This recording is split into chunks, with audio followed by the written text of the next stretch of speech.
los Hechos, en el capítulo 25 y el capítulo 26, donde vamos a encontrar un pasaje que nos servirá de base para analizar, reflexionar en otros de los grandes desafíos que enfrentamos en este siglo XXI.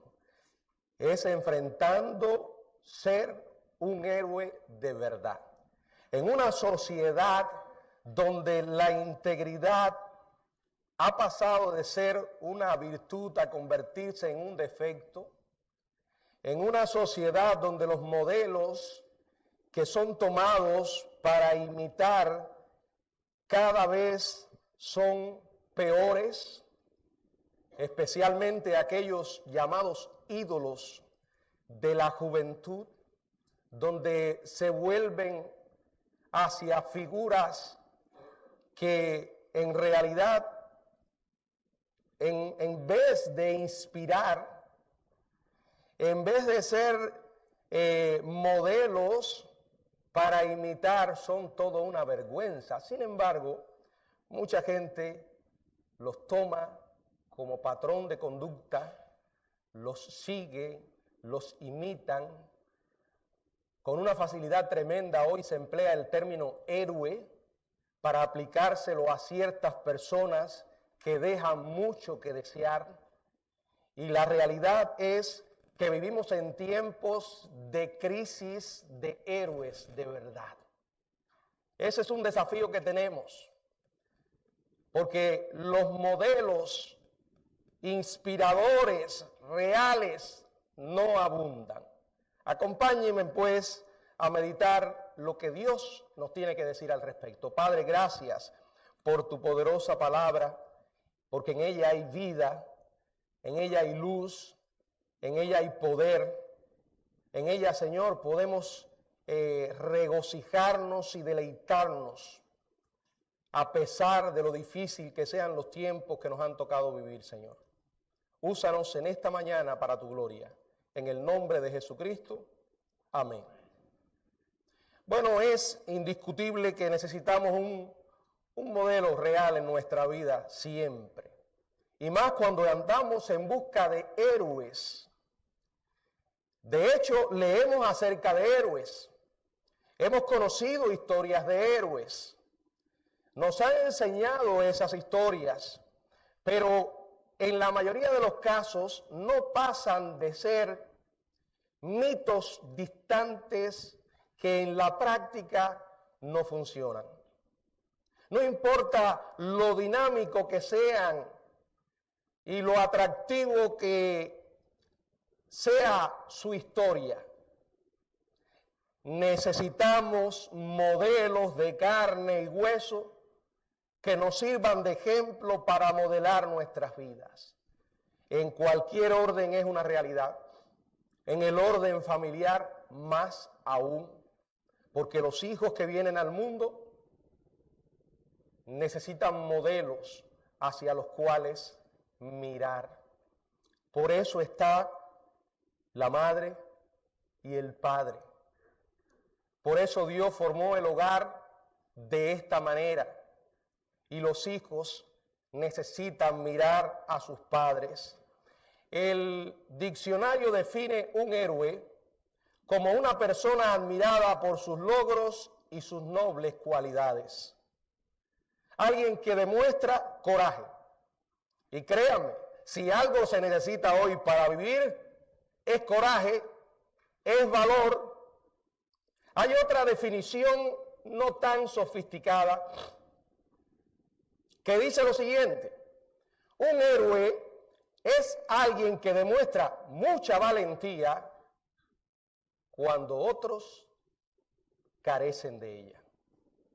Un héroe es aquel que da la cara y el pecho cuando otros prefieren huir. Un héroe es alguien que dice lo que piensa y no pide disculpas si lo que está en juego es la verdad. Un héroe es alguien que nada contra la corriente cuando la mayoría de la gente prefiere dejarse llevar por ella. Un héroe es alguien que habla sin pelos en la lengua para defender la verdad, mientras otros miran a otro lado, haciéndose los desentendidos, viendo en silencio los toros desde lejos. Bueno, indiscutiblemente que la historia cuenta de ejemplos de vidas excepcionales, pero los mejores ejemplos están en la Biblia. Quiero primero analizar un patrón y unas observaciones en cuanto a los héroes bíblicos. El patrón. Cuando estudiamos la Biblia, vamos a descubrir un patrón en cuanto a los héroes. Son hombres y mujeres que actúan con mucha valentía y que se niegan a acobardarse. Son aquellos que toman en serio la enseñanza de la Biblia que dice, porque no nos ha dado Dios espíritu de cobardía. Son aquellos que aceptan como un desafío personal las palabras a Josué. Esfuérzate y sé valiente. Vamos a considerar tres aspectos de este patrón en cuanto a los héroes. Primero, hay algo que no anda bien en el ambiente. Hay una clase de amenaza externa que debe ser desafiada. Vamos a negar que los tiempos que vivimos no están gritando que se necesitan héroes. ¿Acaso no queremos darnos cuenta de que estamos amenazados externamente? Segundo, hay un principio en juego. Y quiero decirle que mientras más uno analiza la situación de lo que ocurre, más claro está el principio. Y voy a explicar un poco más sobre lo que es el principio. Es un valor. Es una creencia fundamental basada en la Biblia que está en juego. La mayoría de las veces nos pasamos peleando batallas absurdas, drenando nuestras energías al invertirlas en asuntos secundarios, mientras el almacenaje se queda vacío para cuando llega el momento de enfrentar algo que es innegociable. Mientras más vivo, más cuenta me doy que si algo vale la pena por lo que luchar, y que de hecho lo es la palabra de Dios. No tus opiniones ni las mías. No tus prejuicios ni los míos. No tu manera de ver las cosas ni las mías. Es la palabra de Dios. Primero, hay algo que no anda bien en el ambiente. Segundo, hay un principio en juego.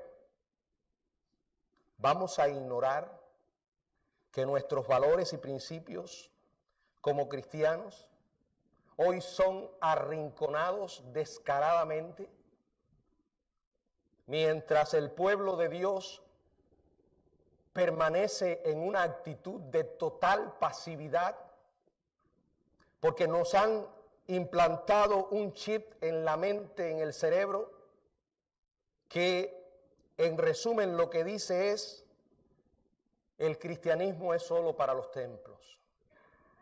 La fe cristiana o la religión debe estar separada de la vida política o social del lugar donde vives.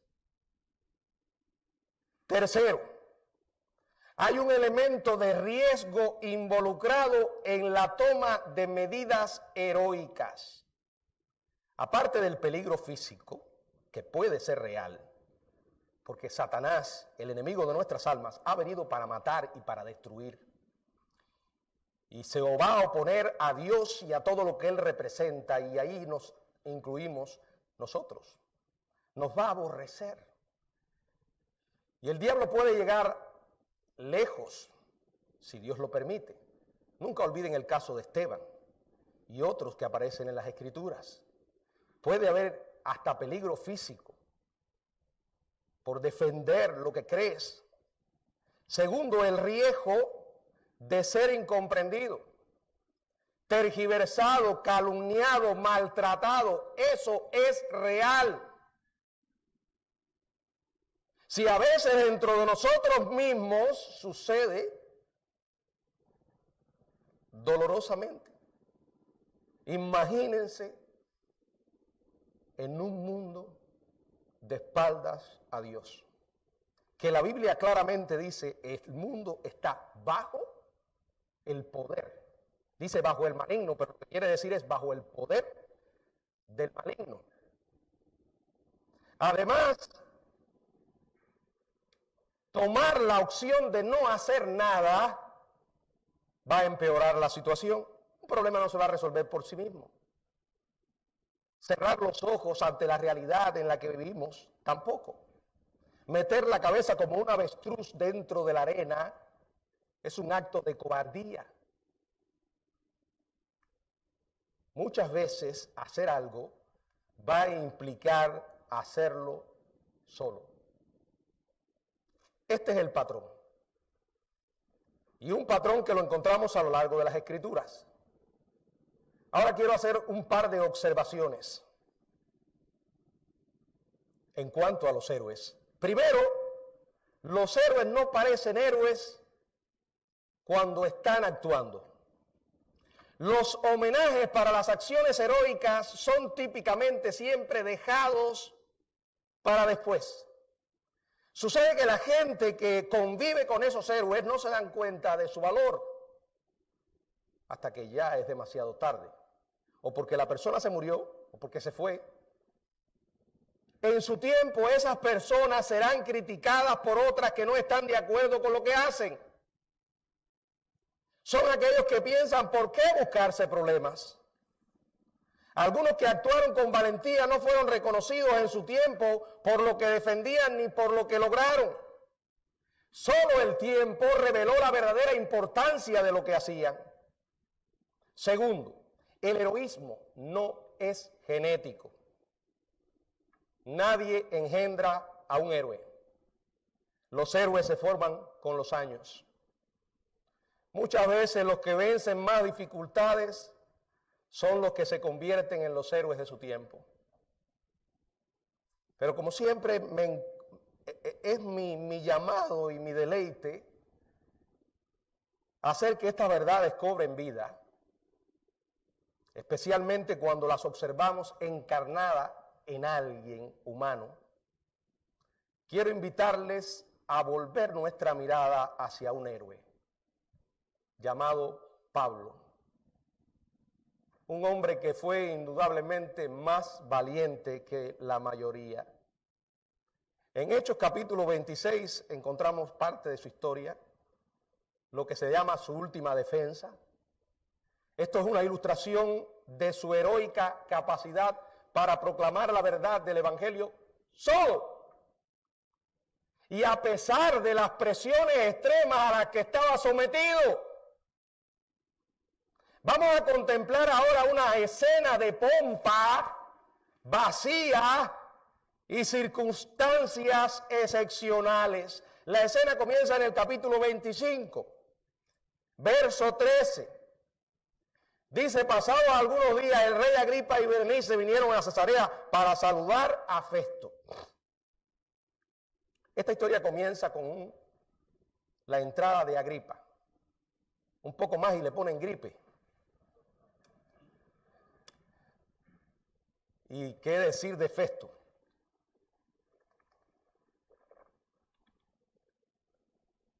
Festo había conseguido su ayuda en la preparación de la causa de Pablo para la presentación a Nerón. Lucas dice en el verso 14 y 15 del capítulo 25 del libro de los Hechos, y como estuvieron allí muchos días, Festo expuso al rey la causa de Pablo diciendo, un hombre ha sido dejado preso por Félix, respecto al cual, cuando fui a Jerusalén, se me presentaron los principales sacerdotes y los ancianos de los judíos pidiendo condenación contra él. Está explicando el caso de Pablo. Luego en el verso del 21 al 23 dice la palabra: mas como Pablo apeló para que se le reservase para el conocimiento de Augusto, mandé que se le custodiase hasta que le enviara yo a César. Entonces Agripa dijo a Festo: yo también quisiera oír a este hombre. Y él le dijo: mañana le oirás.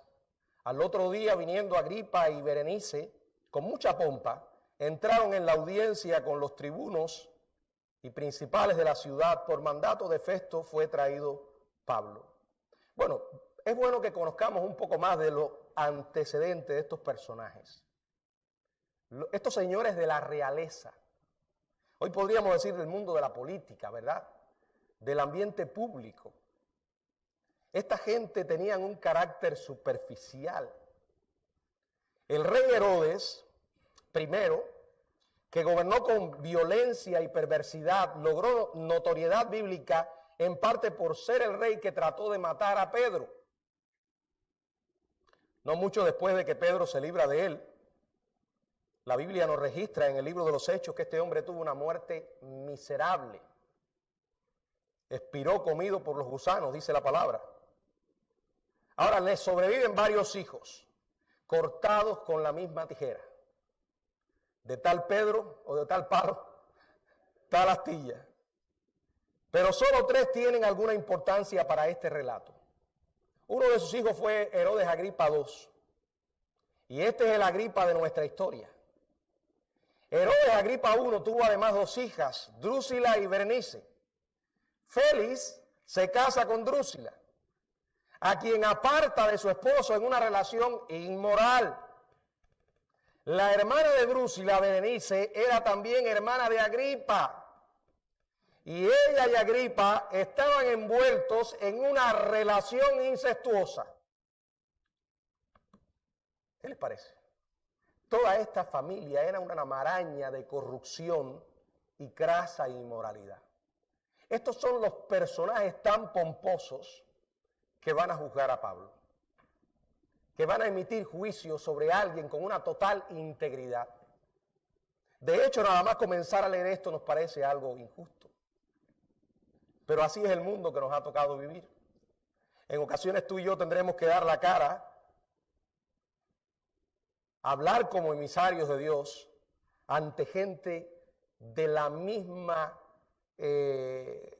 maraña de corrupción ética y de la misma crasa inmoralidad. Esa corte realmente era un circo donde la moral brillaba por su ausencia. Y es allí donde Pablo se pone de pie, lo imagino maniatado, avanzando, cojeando, arrastrando las cadenas, el emisario de Dios frente a esta crápula. Verso 2 y 3. Me tengo por dichoso, oh rey Agripa, de que haya de defenderme hoy delante de ti de todas las cosas de que soy acusado por los judíos. Por cierto, puras mentiras. Es doloroso cuando uno sufre por ser acusado por mentiras. 3, mayormente porque tú conoces todas las costumbres y cuestiones que hay entre los judíos, por lo cual te ruego que me oigas con paciencia. Ahora, yo quiero que no pierdan la idea, el espíritu que había en Pablo en estas condiciones. Cualquiera se hubiera amargado un poco. Le parecería injusto estar en la condición en la que estaba Pablo. Y más injusto todavía tener que estar dando cuenta delante de gente como esa. Pero yo quiero que ustedes se den cuenta que aquí no hay ninguna palabra de intolerancia, de agresividad, de condenación de parte de los labios del apóstol. Es un ejemplo de cortesía. Les dice que consideraba como un privilegio la prueba severa que estaba sufriendo. Sin ir más lejos, aquí podemos aprender una gran lección de nuestro héroe Pablo. Y es que si Dios nos concede la preciosa oportunidad de hablar delante de gente importante o altos funcionarios del gobierno, es mejor aprender cortesía y gentileza. Y eso, independientemente del estilo de vida que tengan, tenemos que hablarles con respeto. No, pero el respeto se gana. Usted no está respetando a la persona, sino al cargo. Además, no sea necio. Actuar con agresividad sería considerado una ofensa. Y con toda seguridad, la puerta de la oportunidad se cerrará. ¿De dónde hemos sacado la idea que para defender nuestros argumentos tenemos que parecer medio chiflados, verdad? Y con una actitud agresiva. Pablo no vociferó ante quienes lo oían, aunque tenían estilos de vida totalmente diferentes que él reprobaba y condenaba. Sin embargo, el hecho de que los haya respetado, que haya sido cortés, no era una expresión de cobardía. Porque este hombre habló, y habló sin rodeos. La autenticidad de alguien se ve en su manera de hablar, sin rodeos, sin manipulación, sin hipocresía. Este hombre no tenía nada que esconder. Luego les dice que la doctrina de la resurrección no debía ser motivo de sorpresa para los acusadores judíos. Si sus jueces iban a ser honestos con el jurado, ellos tenían que estar de acuerdo, como dice el capítulo 26, verso 7, que era por la esperanza que él, Pablo, estaba siendo acusado falsamente. La esperanza, la promesa de resurrección, cuyo cumplimiento esperan que han de alcanzar nuestras 12 tribus sirviendo constantemente día y noche. Pablo le dice que era esa esperanza por la que los estaban acusando falsamente. Él no era un delincuente. Él no estaba allí por problemas que se había buscado, robando o agrediendo a otros. Él estaba literalmente sufriendo injustamente. Él estaba cumpliendo en su propia vida las palabras de Jesús cuando dijo: bienaventurado cuando por mi causa os vituperen y os persigan. Hay una gran diferencia entre sufrir por cosechar lo que nosotros sembramos y sufrir por la causa de Jesucristo. No, si te lo buscaste, lo encontraste. Ahora vas a pagar el precio por tu deslealtad e infidelidad a Dios.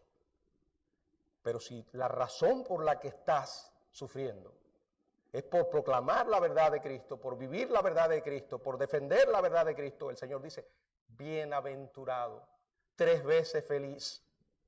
3 veces feliz. Esa es la verdadera felicidad.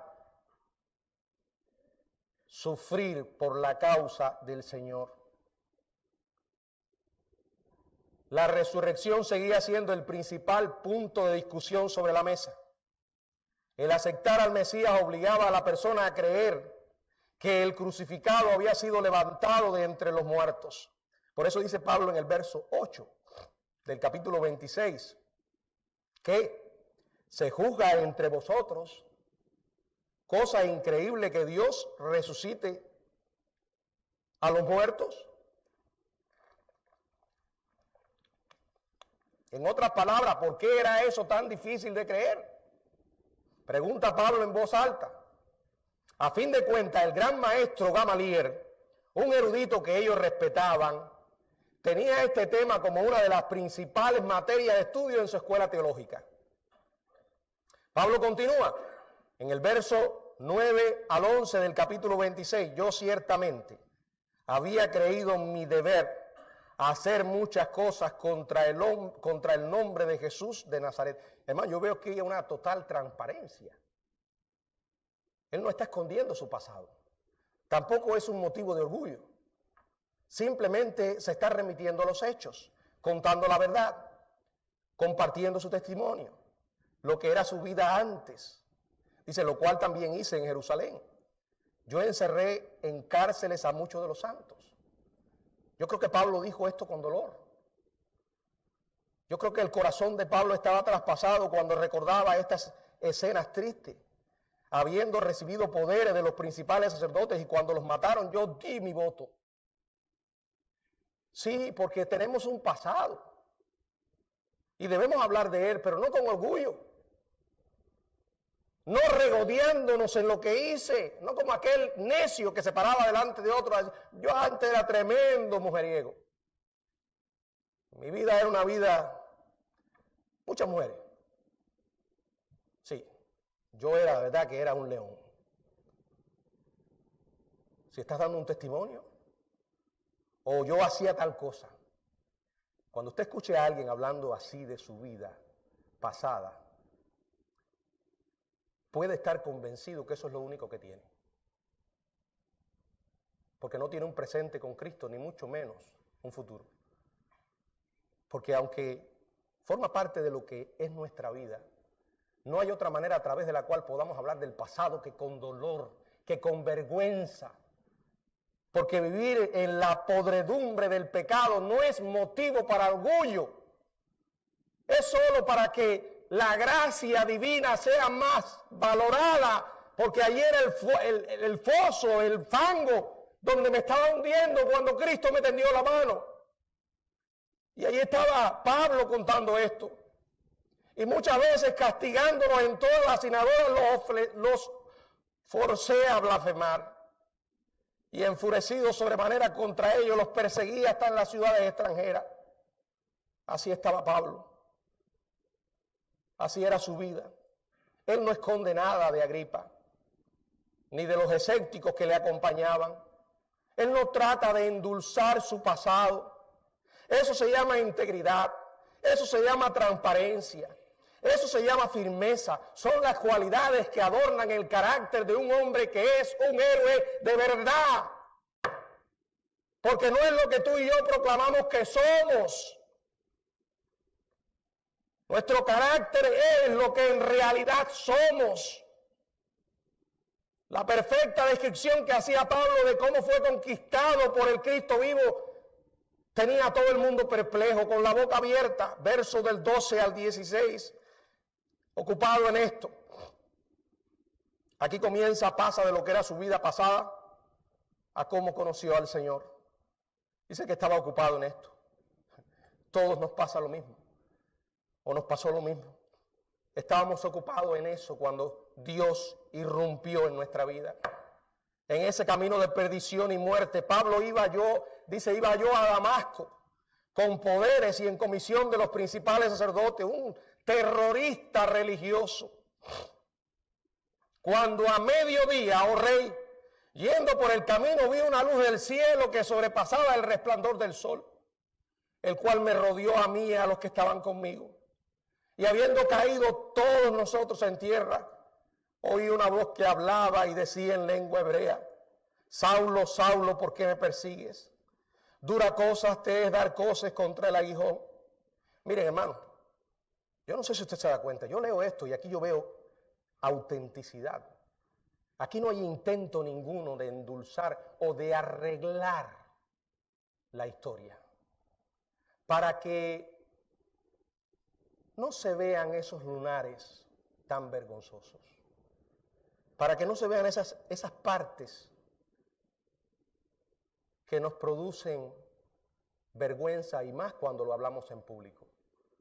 No, aquí no hay censura, él no censuró nada. O sea, él no pasó tijera a su historia. Él contó todo. La voz, su caída, su humillación. Y cuando el Señor le dice: yo soy Jesús a quien tú persigues, ponte sobre tus pies, verso 16. Porque para esto he aparecido a ti, para ponerte por ministro y testigo de todas las cosas que has visto, librándote de tu pueblo y de los gentiles, a quienes ahora te envío. Ahí está la historia, la auténtica historia de un hombre transformado.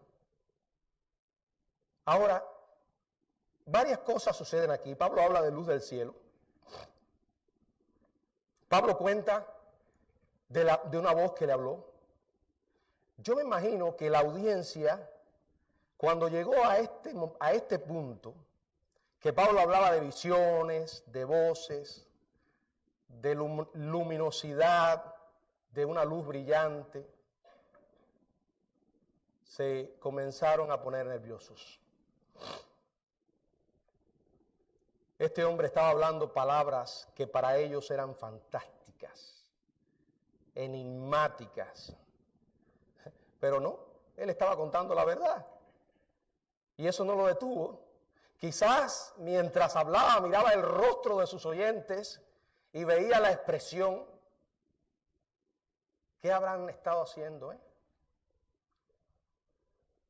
Muecas. A lo mejor uno miró al otro y le dijo.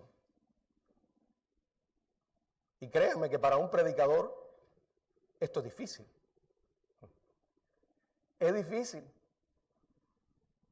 Yo no sé si usted ha tenido la experiencia, cuando yo estoy predicando, uno ve todo, suelo mirar atrás, pero a veces uno mira a los rostros de los oyentes y ve todo tipo de cosas curiosas. Desde aquel que está genuinamente interesado en lo que el pastor está predicando. Y usted lo ve absorto, como que nada ni nadie lo va a sacar de su atención profunda. Se encuentra con el otro, la barbilla levantada y los brazos cruzados. Ya eso te dice, aquí no entra nada. Te encuentras con el otro, que uno se pregunta por dónde andará. Está aquel que te escucha y de pronto tú lo ves que se para y se va. A lo mejor se para porque tiene necesidad de ir urgencia al baño, pero ya tú dices, parece que no le gustó lo que dije.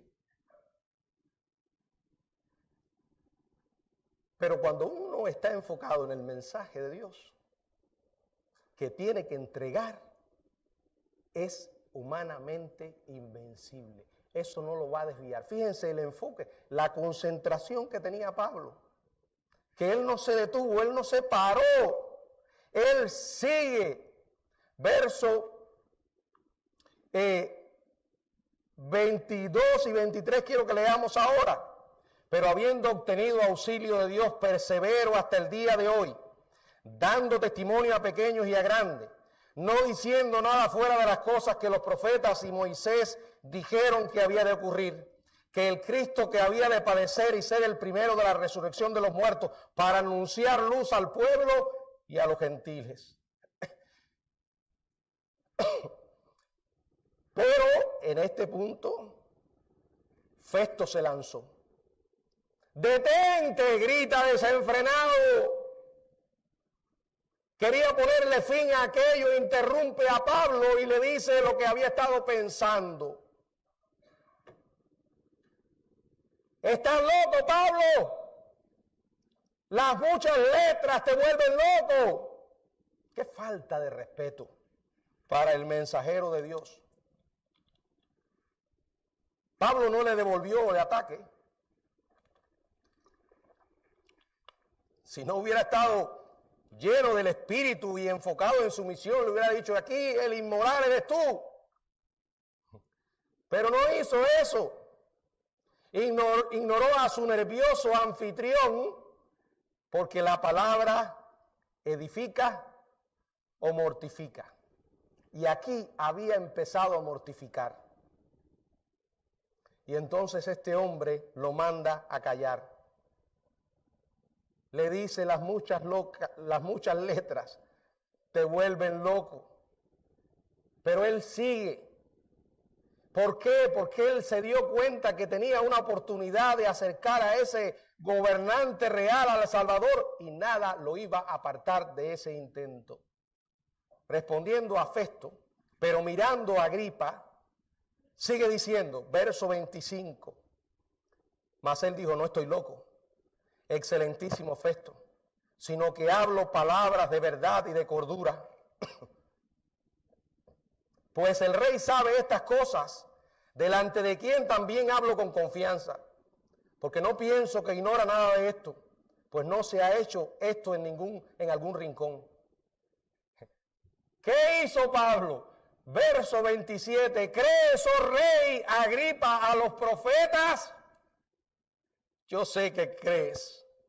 Aquí obvia momentáneamente la diferencia entre rangos y estatus y le habla cara a cara a Agripa. Bendito valor, porque era demasiado lo que estaba en juego. Allí estaba un alma perdida y él era el emisario que Dios había enviado. Lo compromete por el conocimiento que éste tiene de las Escrituras. Luego escucha su respuesta, una respuesta que se escucha en todas partes. Verso 28. Entonces Agripa dijo a Pablo, por poco me persuades a ser cristiano. Pero el hombre no se calla. Su entusiasmo era incontenible. La oportunidad era única y le dice en el verso 29, quisiera Dios que por poco o por mucho, no solamente tú, sino también todos los que hoy me oyen, fueseis hechos tales cual yo soy, excepto estas cadenas. Yo pienso que este pudo haber sido el momento supremo de la vida de Pablo. Sus palabras habían acercado tanto a un hombre orgulloso al trono de la gracia que casi se arrodilla delante del Rey de Reyes. Pero rápidamente vuelve a sus cabales, se sonroja, se pone de pie, sugiriendo a los que le acompañaban que hicieran lo mismo. Todos se dirigen al corredor cubierto de mármol fuera del alcance del oído de Pablo, para discutir el asunto. Indudablemente, este era un hombre inocente, ellos lo sabían, pero había apelado a Roma. Si no lo hubiera hecho, podía quedar libre y con un expediente limpio. Ahora, no le quepa la menor duda de que aunque Pablo seguía preso, él consideró esa reunión como una gran victoria. Pero pastor, no se convirtieron. Escuche, la victoria no está en lo que Dios pueda hacer con esas personas. La victoria está para nosotros en obedecer lo que Dios nos ha mandado. Y Él nos ha mandado a ser fieles proclamando su palabra. Que a donde Él nos abre una puerta estemos dispuestos a entrar sin temor, porque no van allí en nombre de la iglesia bautista, no van allí en nombre de un pastor o de un papa, usted va allí en nombre del Dios vivo. Tiene el mensaje más glorioso que puede presentar a una vida perdida, que es el mensaje de Dios, el evangelio de Jesucristo. Y es el mensaje, el único mensaje que puede dar esperanza a este mundo que se deshace. Estos gobernantes escucharon el evangelio y ahí estaba la victoria. Ahora, es irónico ponerse a pensar que el único verdaderamente libre allí era el que estaba en cadenas. Él regresa a su celda arrastrando las cadenas. Cuando leemos esta historia nos parece injusta, pero la estamos mirando desde una perspectiva humana. Y hay que entender algo, los pensamientos de Dios no son nuestros pensamientos. Puede que si miramos la vida de José y lo que tuvo que sufrir es injusto. Pero José no se enfocó en eso. Él sabía que a pesar de la injusticia, allí estaba la mano de Dios. A pesar de que las cosas hoy no salgan como tú y yo esperamos, no significa que Dios nos ha abandonado o que estamos en el camino de la desobediencia. La mayoría de las veces cuando andamos en ese camino de obediencia vamos a sufrir. Los demás no tenían cadenas, al menos físicas, pero sí espirituales. Abandonan el lugar sin estorbo ninguno, pero tenían cadenas espirituales. Estaban encadenados por su ignorancia, por su incredulidad, y esas son las peores cadenas. Fue una escena lastimosa y gozosa. Pero qué ejemplo de héroe. Tenemos que tomar este patrón e imitarlo. Al menos de esta historia yo encuentro dos verdades con las que termino. Primero, si tú actúas obedeciendo lo que Dios te manda. Y no es porque Dios te habló al oído. Dejémonos de esas tonterías. Dios te va a hablar a través de la palabra. Te lo va a confirmar con su Espíritu Santo. Tú has sido testigo una y otra vez de que una verdad de la Biblia está en juego. O porque alguien tiene que escucharla, o porque alguien la está retorciendo. Si actúas con valentía, estarás tan concentrado en el objetivo que serás invencible. Tal vez nunca has experimentado una clase de intrépido abandono como el que experimentó Pablo,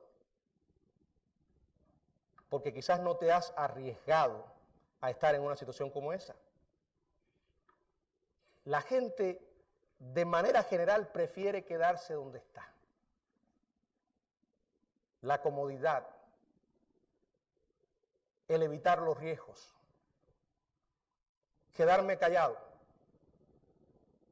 o andar murmurando a espaldas. Es más conveniente que otro sea el que se arriesgue. Es mejor, en lugar de ser el guante, la mano que mueva el guante. Es más fácil dejar que otro sea quien trepe en las alturas y que sea él el que enfrente el peligro de caerse. Sin embargo, un día va a llegar ese momento. No habrá otro. Tendrás que hablar en defensa de la verdad. Y el estar concentrado en ese objetivo te va a dar una sensación de invencibilidad. Sobre todo, recordarte a ti mismo a quién estás representando.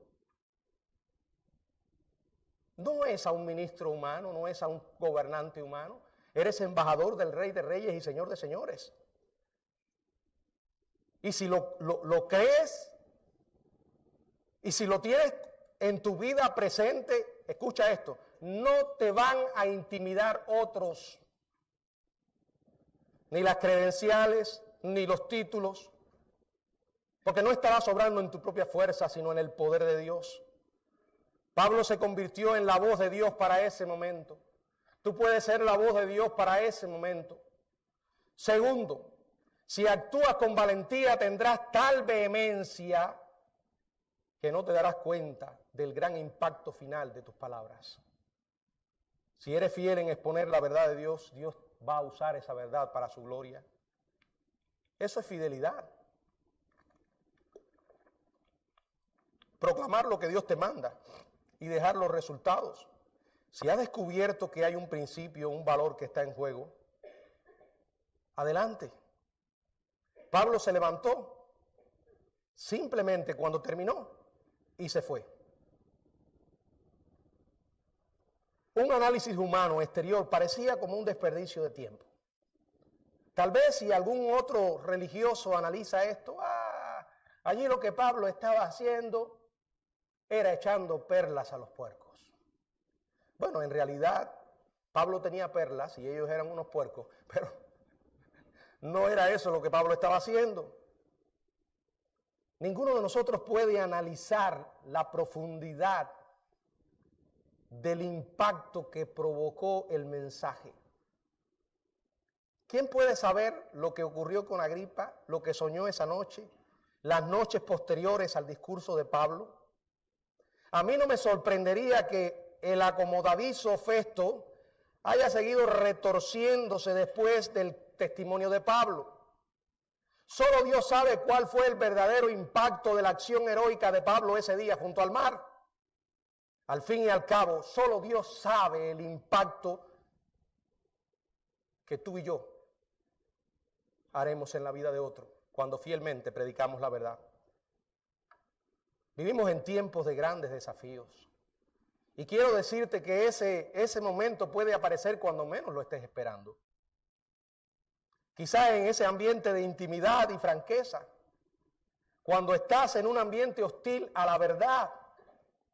Puede que se trate en los pasillos de la universidad, de esa universidad liberal y enemiga de Dios, que ha hecho oficial sus enseñanzas en sus aulas, o en medio de la directiva de la empresa donde trabajas, que abiertamente blasfeman el nombre de Dios y se burlan de la fe, o en la reunión de la asociación de padres a la que has tenido que asistir y estás escuchando todo tipo de barbaridad. ¿Por qué te vas a ir sin hablar? Yo no quiero buscarme problemas, no. ¿Por qué te tienes que quedar callado? No se trata de ir y ofender a la gente, pero mientras se burlan de Dios y de tu fe, ¿qué vas a hacer? La libertad de expresión nos incluye también a los cristianos. Es un derecho constitucional, no solo para aplicarlo a ciertos grupos, no, también para aquellos que creemos en Dios. Por eso tenemos derecho a decir lo que creemos y por qué lo creemos. Por ejemplo, cuando se trata el dichoso tema del aborto, y que los cristianos comenzamos a decir lo que Dios enseña y nosotros creemos, la gente comienza a exacerbarse. Es más, sin decirlo.